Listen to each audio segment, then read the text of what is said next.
two. What are the two first groups that we can see really clearly? No, in the literal.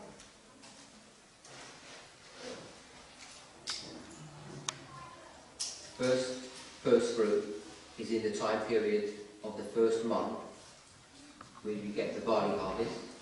And the second is when the wheat harvest at Pentecost. And at Pentecost, what does the first fruit offering look like? Looks like 2 loaves of bread, which have been thoroughly baked. All first fruits are waved to the Lord, but this is not the wave sheaf offering. The wheat is turned into 2 loaves of bread with what in them? Unlike leaven. They've got yeast in them. And the yeast is a symbol of sin. So these loaves have got sin inbuilt in them already, and that sin is going to be baked out of them before they're offered to the Lord. Amen. Okay with that? So without turning to all the verses that we might use to prove what we're going to say, if we were to go to the beginning of the book of Acts, we know that after 40 days, Jesus returns to heaven, and what happens after that?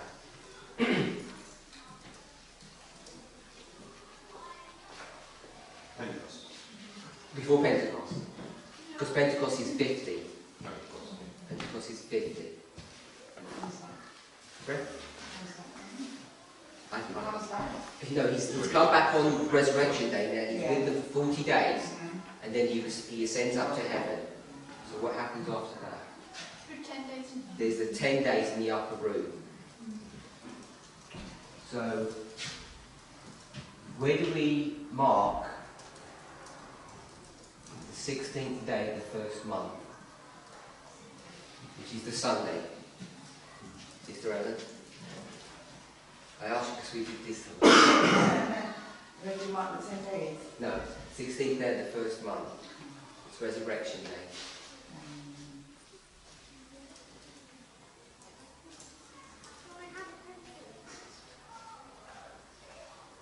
In the context of this discussion. Okay, what happens on that day? On Resurrection morning. During the day. He sees his disciples. Before that, he ascends to heaven, then he descends to heaven. So you see angels ascending and descending. So, how do you know it's 9/11? Because that's the angel of Revelation, when all glory is going back there. So, you can have Revelation 18. Which angel is that? Ascending or descending? Descending. So there's an angel descending here. Revelation 18. So Jesus ascends. Brother Jerome? What angel ascends? At the same time, an angel descends.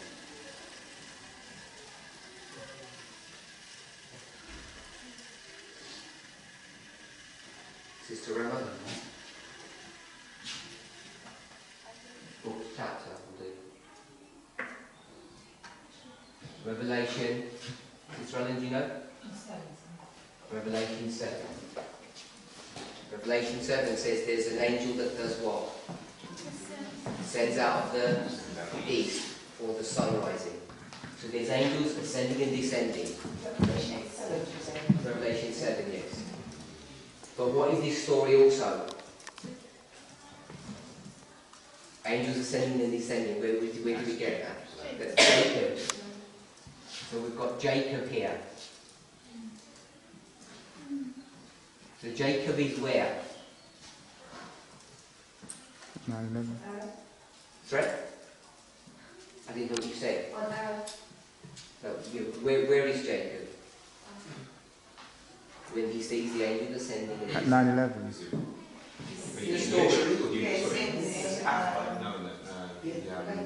Bethel. Brother David, what does Bethel mean? Something about grace. Sorry? Grace. ago, Beth is right, isn't it? House of God. And He tells you in the passage.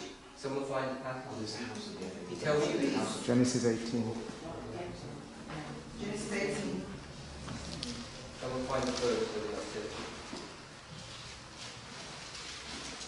28:17. That's 28. Yeah, 17. 17 and 19. Yeah. Genesis 28, 17 and 19.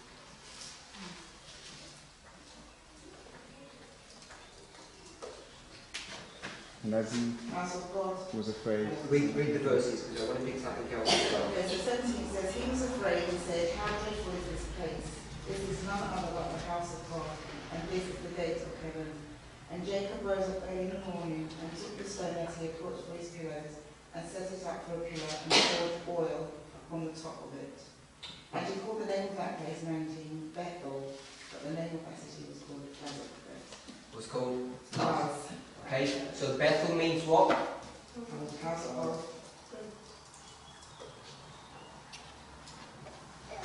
So it means the house of God.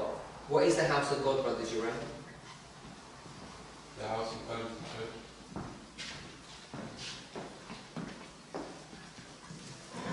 So right here, when Jacob sees his angels ascending and descending,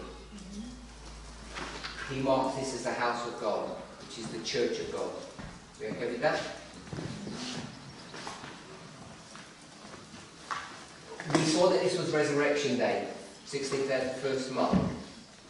And what happens on that day in the evening? Because we want to place this. Use breathe on these. Breathing of the disciples. Where's that found? Good question. Sister Abby? New Gospels. Brother Jerome? John chapter 9. Verse. Sister Shamila? Verse. Without looking, you know the verse. So what was the question again? It's okay. Verse. Verse. Verse. 2022. John chapter 20. 2022. Jesus breathed upon the disciples. This was as what? This was as a few drops that precede the plentiful rain. The plentiful rain is going to be Pentecost. 50 days later. 2022 or 2020? 2022. So we mark this, the breathing on the disciples, on the 16th day of the first month. We mark that as 9/11. Why do we do that?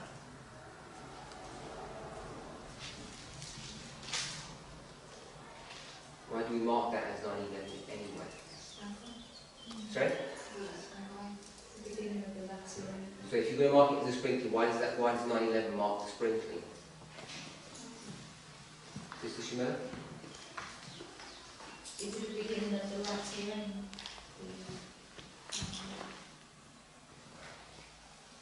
Because it's the few drops before the full outpouring.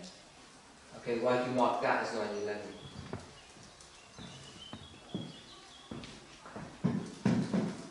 It's simple. So, Robert Thomas? It's in fulfillment of the middle of that time of their outpouring When's their outpouring? in 1840. Their manifestation of light, information, knowledge. I was going to say, it's the early rain, yeah, it's the empowerment. He says it's the latter rain. Is it early rain or the latter rain? It's not the latter. Okay, how can you mark the early rain as 9/11? According to Because you can't receive the latter rain unless you've already received the early. But why is it 9/11? How do we get to that it's 9/11? I use the process of third angel, the process of the three angels, so it's the power of the first angel. Empowerment of the... First angel, so it lines up with the baptism of Christ, where God descended as a dove. That's how I do it. Sister Emma?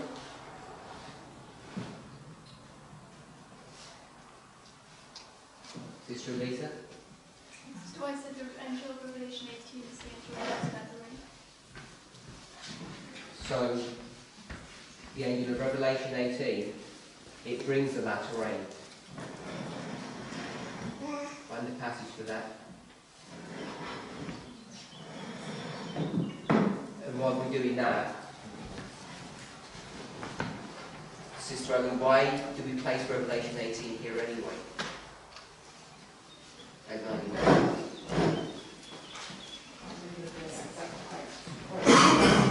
Just give us the gist. Okay? Like sketches, page 4, about 5.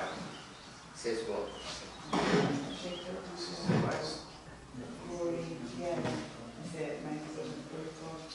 Basically, she says in that, Sorry?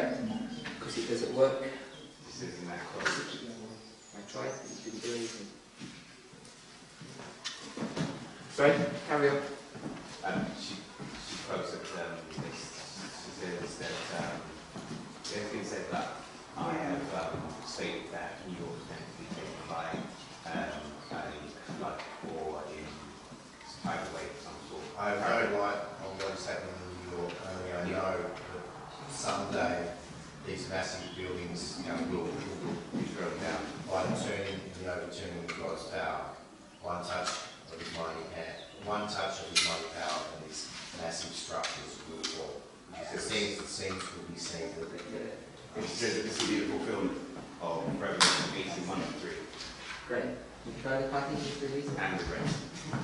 There's one which says, Scenes the likeness of which Okay, it's okay. terrible. The quote. An angel answered, "It is the latter rain, the refreshing from the presence of the Lord, the loud cry of the third angel." With that, And how are you picking that up with Revelation 18? It says, "The loud cry of the third angel" is Revelation 18. Passage? So, the Quote. early writings 271.2. 271.2. So the loud cry of the third angel is marked by the latter rain. So we mark the latter rain beginning here, like you said. And the loud cry of the third angel is marked by what? How are we going to connect that with 9/11? Sister Serena? could you also say, because it's the first day of the first month, and then you go to... So what's the first day? This is the 16th day of the first month. Got here. So you're going to mark it the first of the first month? First, yeah, so I would go to... How do you know it's the first day of the first month? Based on Ezra chapter 7. How do you know that's the first of the first month? Because of the first month. 9/11, it's in It's circular argument. Joel chapter 2, verse 23. That's circular argument. You don't know it's 9/11. You can't make the first of the first month because you don't know it's 9/11 yet. You can't prove that. Okay. just recap the conclusions we've come to already. What's the conclusion we've come to so far? We've got a reform law and we want to mark it here. And this is the beginning of the 50 days. The beginning of the 50 days is on the 16th day of the first month, Resurrection Day. Jesus ascends and he descends. An angel that ascends is an angel that descends is Revelation 18. An angel that ascends is Revelation 7. They happen at the same time. Revelation 18 is, there's a quote from early writings that says, at the loud cry of the third angel, it marks what? The latter rain. It marks the latter rain. So the latter rain is marked by the loud cry of the third angel. We've seen that John 2:20 begins a sprinkling, or the outpouring of the latter rain. And then we've got Jacob, Bethel, House of God, Church of God. But where does 9/11 come from? Is that the question? Yes. Okay.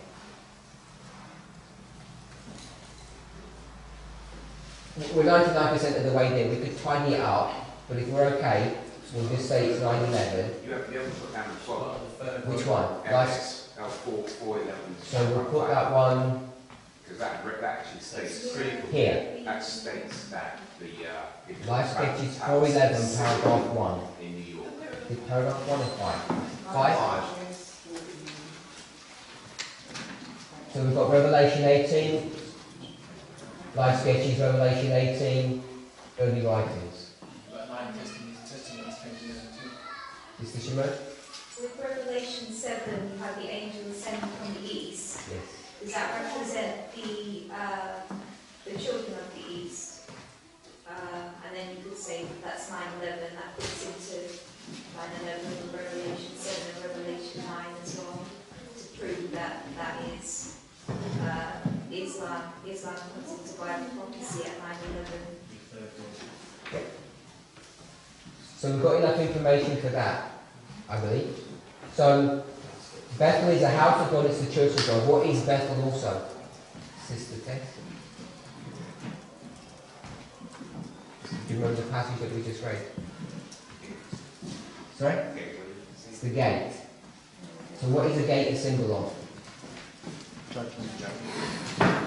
In this story. Brother Jerome? You told us the house of God or the church of God. Yeah. So what is the gate? I thought judgment. There's no judgment going on here in the story. That's all it's in my notes. It's the entrance to what? Sorry? Sorry? The house of God. Okay, so a gate is a symbol of the house of God. And what is the house of God?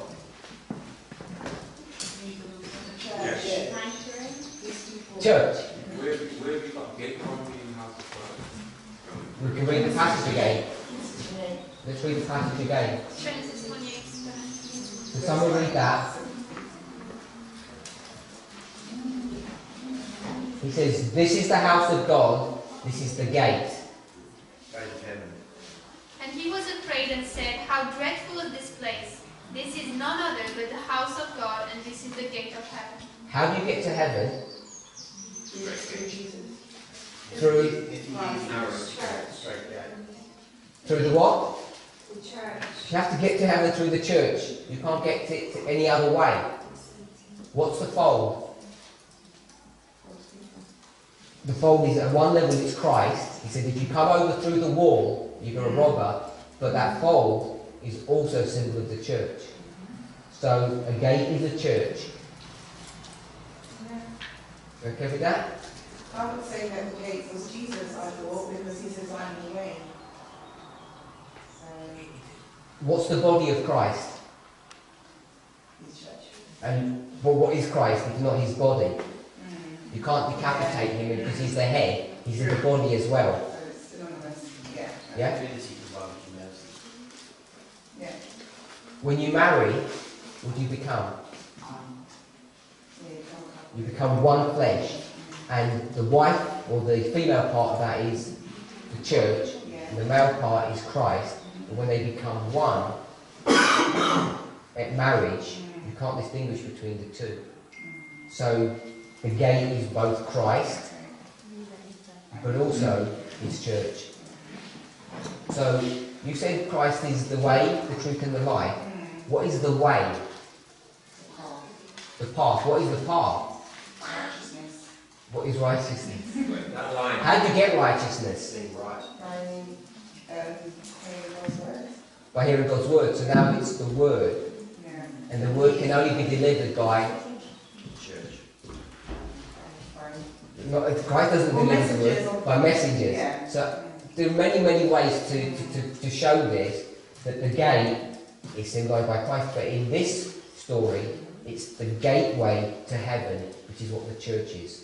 Brother William, then Brother Thomas. You asked earlier how do we prove 9/11. I'm very interested for you to show that, because I think we're weak in things like that. We need to be able to prove those things. Is that We did it, we got 99% of the way, so I was happy that we what's got the it. other 1%? It's putting them together. I don't think you don't need many more passages to do it. You just need to run through the logic of that. But I wanted to focus a little bit on this. Sister Grace. How do we know that, and I know it happens after the event, we didn't recognise it at the time or before, but how do we know that 9/11, as I understood it, Islam was a large part of recognising? Sister Samantha, what did you just say a minute ago? The subject. The angel. Yeah, Revelation 17 speaks Not of... 17:7. Sorry, 7. Excuse me. The angel ascends from the east, Yeah, and then if you... I heard that. If you pick up the word east, Yeah. find it back in 9:11. Yeah. That The was, east wind as well. east wind is from, It's Ezekiel 37. and Isaiah 27. Yeah. There's another place in Psalms, I think. yes, so there's lots of places. Yeah. Brother Jerome, you struggling with this? No, I'm struggling with that quote there. Which one? Early writings 271.2. Is that not a good quote? I don't know if it goes there. I'm just reading through it now. What's your quote? It's basically saying, it is the latter rain, the refreshing from the presence of the Lord, the loud cry of the third angel. So all these three things are the same thing. The latter rain is the same thing as the loud cry. So the loud cry equals latter rain equals Refreshing. refreshing. And the loud cry of the third angel is Revelation 18. She also says that in early writings. So, It is early writing. yeah, she says in another place early Find writings. it there. What's your struggle on that? The context of the quote is saying that there's many people who have been bound by husbands and wives that have been prevented from hearing the message.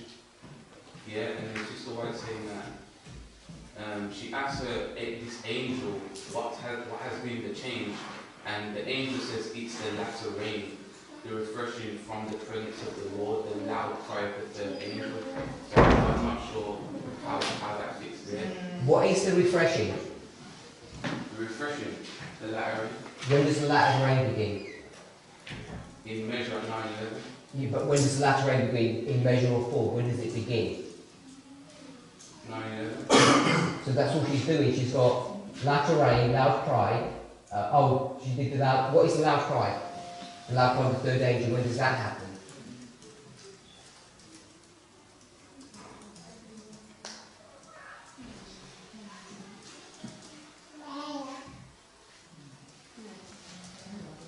I'll pass on that one. You don't know when the loud cry, when the third angel begins to cry loudly.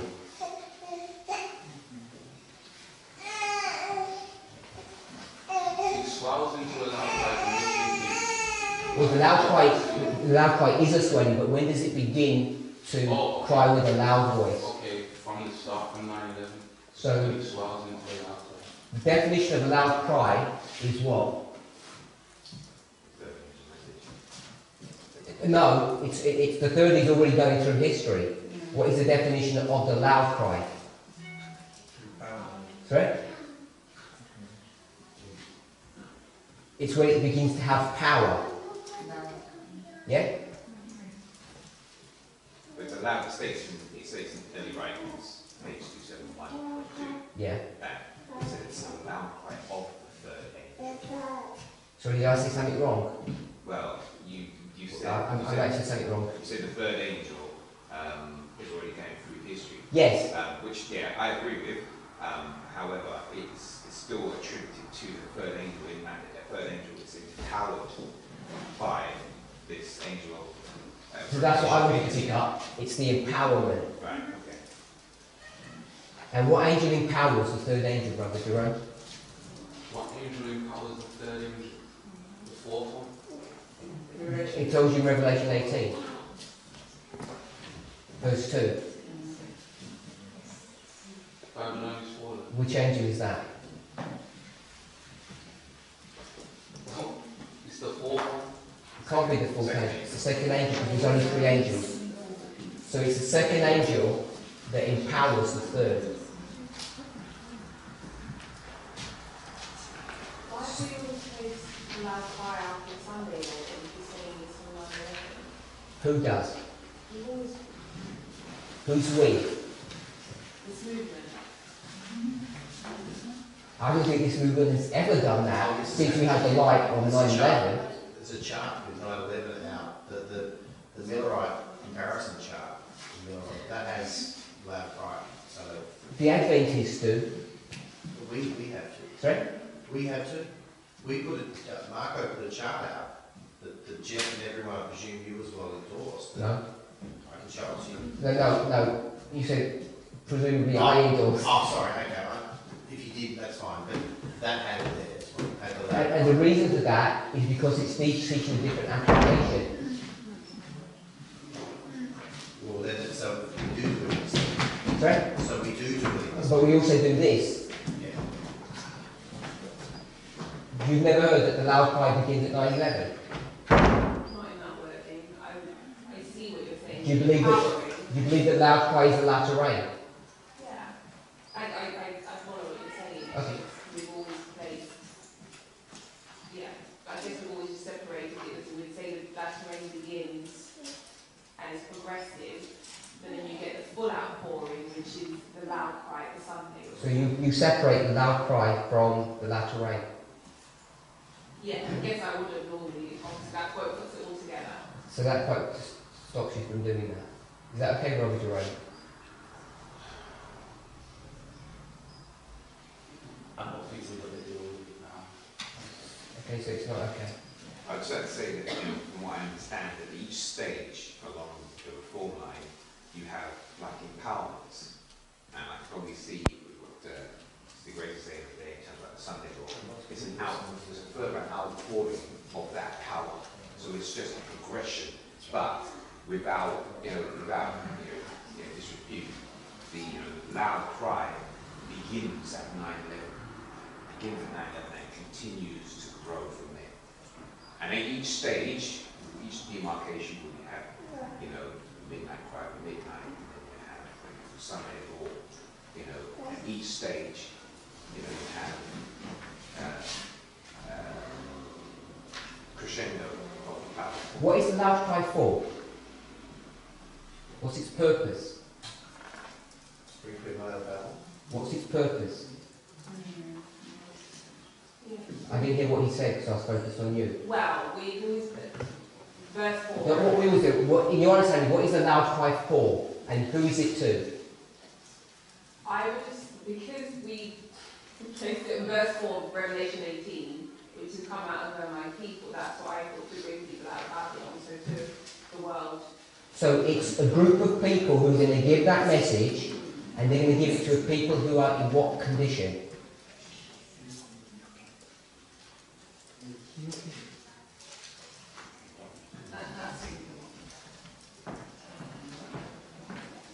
Because it's saying my people, we always identify them as God's people, so I don't want to say... I say what condition are they in, not who they are.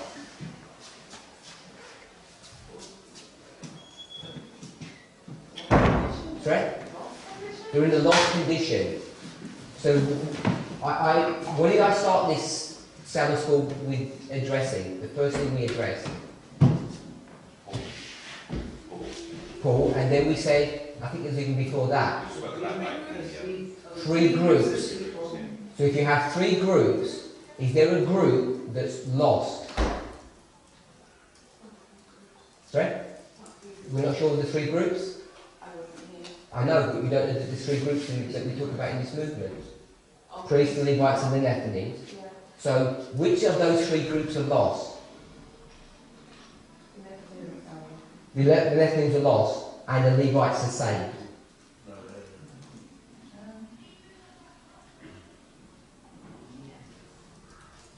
They're saved? Sorry? Well, it depends on the timing of the Nethinims, because the Nethinims are saved, but you said they're lost. So it depends on the timing if you're going to say that. But you can't, then you're going to say you don't know if they're lost or saved. So you had a context in your mind and you said they're lost, because you know at a certain point they're lost. So are the Levites lost? Yeah. Will they need a loud cry? Yeah. So when would that loud cry be?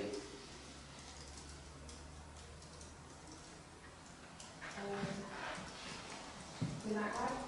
Before Sunday. Yeah. So the example that Brother William wanted to bring up and allow him to, when you said the loud cry is afterwards, it's before Ezra 7:9 came into our movement that we have to place the loud cry there, because we're now giving a message to some other group. But now you're forced to do it before. And the priest lost. So you need the Ark Pride before that then. Yeah. No.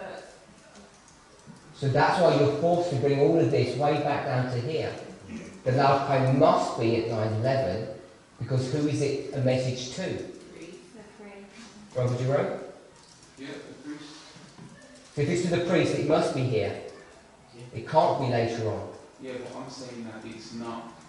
It swells, doesn't it? Just like the rain is progressive. Ellen White's going to use the phrase swelling, but we've got three discrete groups. It's a cry, a cry, a cry. Doesn't have to be three cries for three groups. I don't see that. I don't see it as a swelling. That's what she says. I know what she's saying, but we need to get her statements and bring them onto a line. Because the Levites don't come in progressively, do they? They come in at a discrete point in history. Just like the Methodists do, just like the priests do.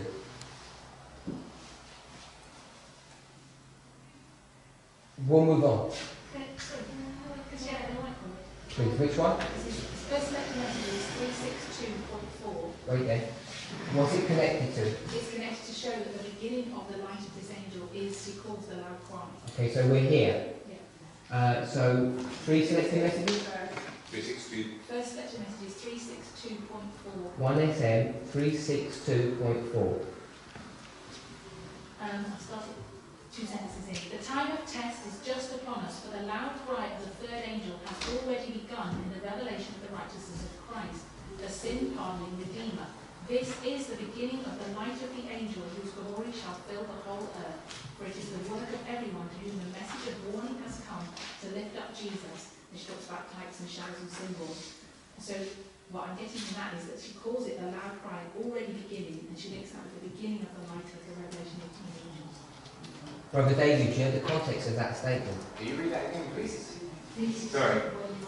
I'll give you the summary of what she says. Okay. We'll summarise it. First of all, do you know the context of that, the historical context? I need to hear it again because I can't. It won't tell you in the thing, you either know where it's placed or not. It's this famous passage. Most people don't. Yeah, no, I. Brother Jerome, do you know where this is, what this context is?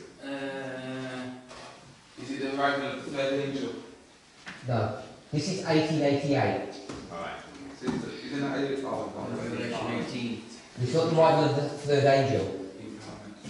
So she's telling you that you know that the test is about to happen. Here's the test. What's the test, Sister Anna? Sorry, I'm not getting it. What's the test, Brother David? Sunday law. This is 1888 history. You know the Sunday law, the test is about to happen because the third angel has just been empowered. The third angel was empowered here when the angel of Revelation 18 began to fill the earth with his glory. And it's the beginning or the swelling of this process. Sometimes we say that we can't receive the latter rain without the former rain, and so I understood that the latter rain sprinkling from 9/11, but So if the sprinkling is here, can you receive the sprinkling without the former? no, Okay. that's why I answered that you need the former rain. Where is the former rain? Well, it's the Millerite history. In the context of what you've just said. It's the Because what you've done is you can't take a personal experience, which is what she's talking about, and then apply it to a historical piece of information or knowledge. Well, I thought it was Mark 4:28, where you get the blade and then the ear, and you've got to have that early rain on that blade. All of that is the latter rain according to this methodology, this I'm model. seeing that. So where was the former rain? You could either place it Not either. 1989, or you look at the Millerite history and say you need to understand that. But the context of the passage that you're bringing up is a personal experience. Luke 40. No, you said you can't receive the latter without the former. So the former rain must be your experience Right. from 1989 Okay. to 9/11. So whenever you're not there, We're part of a movement. Yeah. It's a movement. So it's talking about that history. You can't receive the first without receiving the second. So if you come in after 9/11, Can't receive the second without. yeah, 2015 or whatever, obviously Yeah, that argument. that's a different application of the same truth. Coming back to our passage. Could I just ask, this question is pretty much big in my mind. Fourth really. My understanding that there are certain points of demarcations in the line, the timeline, specifically concerning the former reign and the latter reign. Yes. And so on that basis, there is a time when it begins. So for an individual coming onto the scene, like for example 2001, I was just looking at towels on TV. And I thought to myself, wow, that looks like a movie. Do you know what I'm saying, right? So That's what he said, Brother William did. yeah. So effectively, for me, it's like all the information that I've received up until this point, would you then say that that is former reign and whatever I'm experiencing here on becomes latter reign? What I'm saying is this. In terms of experience. When we use the phrase former and latter rain, it has many different applications. Many. At least 3, probably 4 or 5. The one that we focus on, because we have a prophetic gospel and not a moral gospel, is the relationship between 1989 and 9/11 and the Sunday law. For Adventists, this is the former rain and this is the latter rain, as we teach in this movement. And when you do this, you now have a prophetic gospel as opposed to a moral gospel. Because as soon as you get a moral gospel, it takes time and events out of the scenario. So when we work on an individual basis, you then get locked into a moral gospel. That's why we talk about the movement. We all realise that everybody comes in at different times. But it's in the context of this where we talk about former and latter. You can have former and latter rain, you could have this Millerite and our history. You could do that. You could take the disciples and Adventism, the former and the latter, and then you could do 1989 to 9/11 and 9/11 and the Sunday law, former and latter. Then you could do it on an individual basis. But the one that we focus on more often than not is this last one here, and often we take this as well. Me. Can we say whenever we present the message, we're creating a loud cry if we really believe it? Based No, on you this- can't just say when you give the message. It has to be in context of waymarks. Okay, listen to this quote then. He says, it's just very small. It says, the remnant of God people must be converted people. The presentation of this message is to result in the conversion and sanctification of souls. We are to feel the power of the Spirit of God in this movement. This is a wonderful, definite message. It means everything to the receiver and is to be proclaimed with a loud cry. We must have a true abiding faith that this message will go forth with increasing importance till the close of time. So what are you going to do with a statement like that? I'm just thinking, because if there's... What are you going to do with a statement like that? Put it in its context, put it on the line. If you don't put it on the line, it just becomes a moral statement. Okay. You have to put it on the line to understand the context of what you're speaking of. Yeah, but Because otherwise you're going to have loud cries any place you want to. You're going to have a loud cry in 1873. And as soon as you do that, you no longer have a message. Is 1873 anything significant? You just find out. Yeah. Okay, yeah, that's fine in the context. But then from 9/11 onwards, if you put it in that context, we're always, what we're talking about now, we actually are giving that out.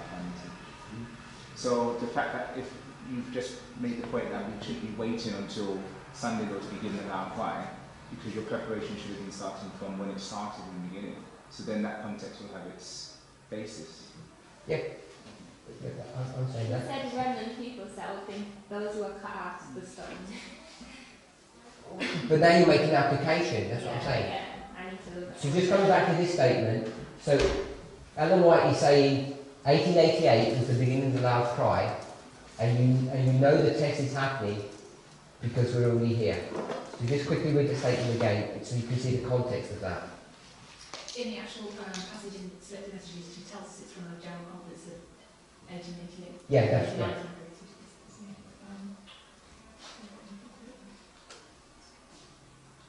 The time of test is just upon us, for the loud cry of the third angel has already begun in the revelation of the righteousness. Stop there. It says for. For means because. No, the test is just upon us because this has happened. It's not a passage that we use often, but we should use more often, that you know the Sunday law is about to happen, and the proof for that is that the loud cry has already begun. The church teaches that the loud cry begins at the Sunday law.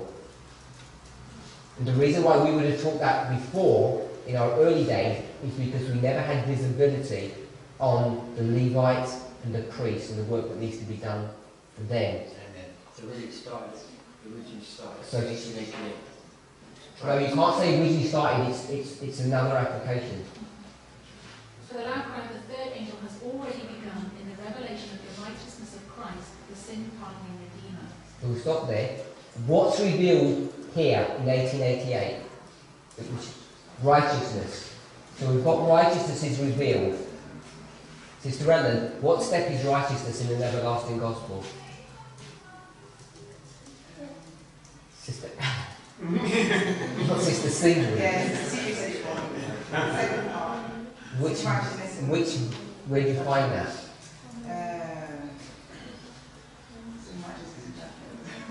Verse that talks about he shall come. John 16:8. They can't help stop helping, can they? John 16:8. So John 16:8 is here. Second angel. What does that R stand for? I'm not telling you. I thought so. I should want to So here you mark righteousness beginning in 1888, which is what? In our reform line, Brother Jerome? What, righteousness? No, 1888. We arrived with the first angel. What is it in our way, Mark? In our line. 1888 is Sunday? Revelation 18 comes out at Sunday law. Oh, so it's at 1888? Sunday law is in the future. Read the passage again. The time of test is just... Stop there. What's the test that Wagner and Joe's message is all about? The test. What is that test? Sunday? Okay, so it says the test. The time of test is just upon us. Stop it. Is it... Stop, sorry. Is it future or past? Future or past? In that context. Just upon us means future? So so you're here, yeah? Yeah. Then what happens? For the loud cry of the third angel... Stop there. What does for mean? For the loud angel. For the third angel. Yeah, because... Because. Yeah. So you know the test is upon us because what's happened? The empowerment of the For the third loud cry of the third angel has already begun in the Stop it. revelation. So it's already begun. The loud cries, yeah. So the loud cry must be before the Sunday law. Do you agree with that? Yeah. So, finish your statement. For the loud cry of the third angel has already begun in the revelation of the righteousness of Christ, the sin-pardoning Redeemer. So when is the loud cry happening? In that story. When does it, what do you associate the loud cry with? Just based upon that. The sprinkling of the or the latter rain. So not 90, so Revelation 18. Oh, okay. Revelation. Yeah, you can, yeah. Yeah, so Revelation 18 is before the test. So when does the angel Revelation 18 come down? Because she's marking it as 1888. And where do we mark it? 9/11. So you've got 9/11. So 9/11 marks what? Righteousness. She's saying the loud cry of the third angel. Yes? What do you mean by, is that a question or a statement? The beginning of the loud loud cry of the third angel. So that would be, I would put the third angel at 9:11. So what you said. Okay. That's okay. Okay, so 9:11. So we've got righteous marked at 9:11. Do you agree with that? Yes, Yep. They all came down, didn't they? All three angels, and the fourth joined them at 9:11. I'm not going to get into that because I totally agree with that way of thinking. Righteousness is the second step. What's the second step in the everlasting gospel? Another way of expressing that. Sister Grace?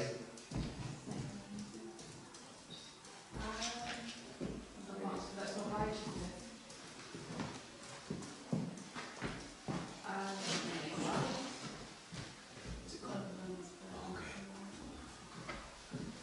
Sister Emma? Sorry? Sanctification. The first step is justification, sanctification, glorification. So where would we mark sanctification? Has to be marked here at 9:11. There's 1 and 2, isn't it? Oh, yeah. And he who was justified is sanctified. And we mark the combining of the angels, the first and the second here. Remember, let's just get back to the problem. Which one? He who is justified is sanctified. We So said it is at ease. no, we said that. So you've got justification and sanctification here at 9:11, which is what do we mark here normally from the way mark of Christ? Someone said it already. You said it. Oh, you did. The baptism is here. So that's why I mark the baptism, because this is justification and sanctification beginning here. Did you say earlier that you don't agree with all angels being 9/11? Oh no, what I said was the way we express those statements, I don't agree. I don't think it helps to say that all came down and it doesn't add clarity. To me, it adds confusion. We have to be very precise about when we put the angels, how they combine, and what they do. That's what I meant. So, on the back of that, we're saying the first and second being that 9/11. No, I said they combined, I don't say they came down. The first angel did not come down at 9/11. So that's what you're referring to. No, it didn't come down, but it was. Yeah, so it made. It was already there. Right. So what you're saying is we need to be specific and articulate what activities are actually happening. There's angels already in history, but the ones that came down were the angel in Revelation 18. Which is the second angel. The second angel repeated. Yeah. Because It's only one angel that came down at 9/11. It's the second angel. So, coming back to our story, if the gate is the house of God and Bethel is the house of God, which is the church, what church is this marking, Brother Jerome? I've got another question for over there. There? Yeah. Okay, answer that one and we'll go back to that one. What's the question? What church is this that's been marked? Because he arrives at Bethel here and he's marking a church. Laodicea? Laodicea, you mark Laodicea at 9/11. The church of Laodicea at 9/11. That's the church that we were under. What do you mean? I won't answer any question. He marks a church here. So what church would you mark at 9/11? So if you're going to mark Laodicea, that means Laodicea isn't before this. Sister Alison. You're going to mark the church militant here. The church militant is a church that's got wheat and tares in it. So you're going to mark the church militant here. So this church that he's marking, he says, this church is the militant church that I'm seeing. Sister Tess? You don't agree? What church would you mark? You don't want to say? That's how I've had that one before. I don't want to say. I don't want to tell you what I think. What church did you mark? Church round. I marked the church triumphant here. I was thinking that, how is it? He comes here and he's marking the church triumphant. But how? Okay, sister, so don't anybody help her. Don't anybody help me, alright? Yeah, they keep on giving the clues. So let's do a basic Millerite reform line. So we've got 1798, increase of knowledge, formalisation of the message, then an empowerment, 1840. You're okay with all of that? Yeah. Then we've got 1844, April. Then we've got 1842. What do we mark in this history here?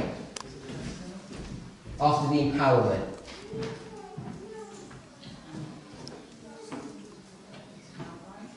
No.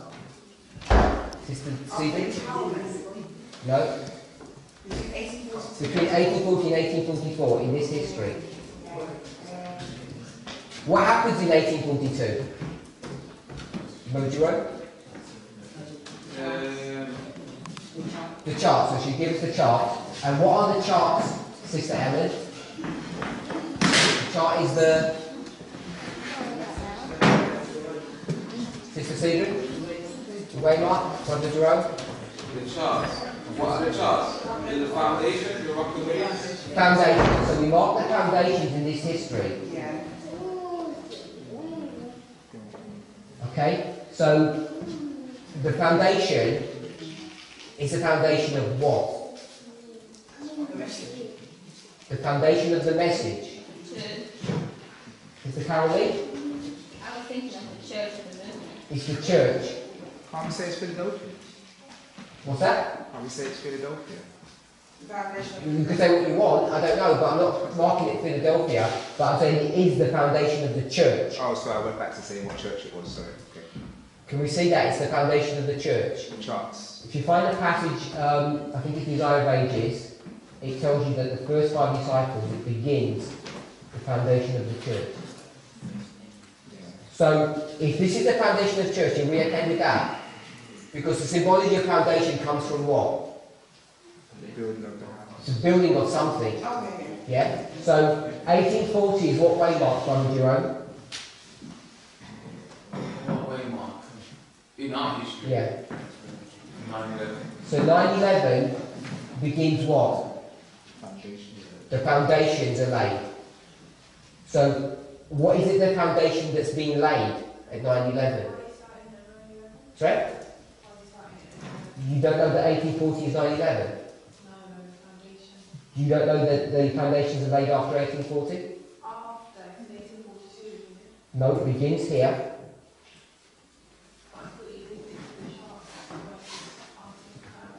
Yeah, but it's that whole history that's the foundation. It's not just the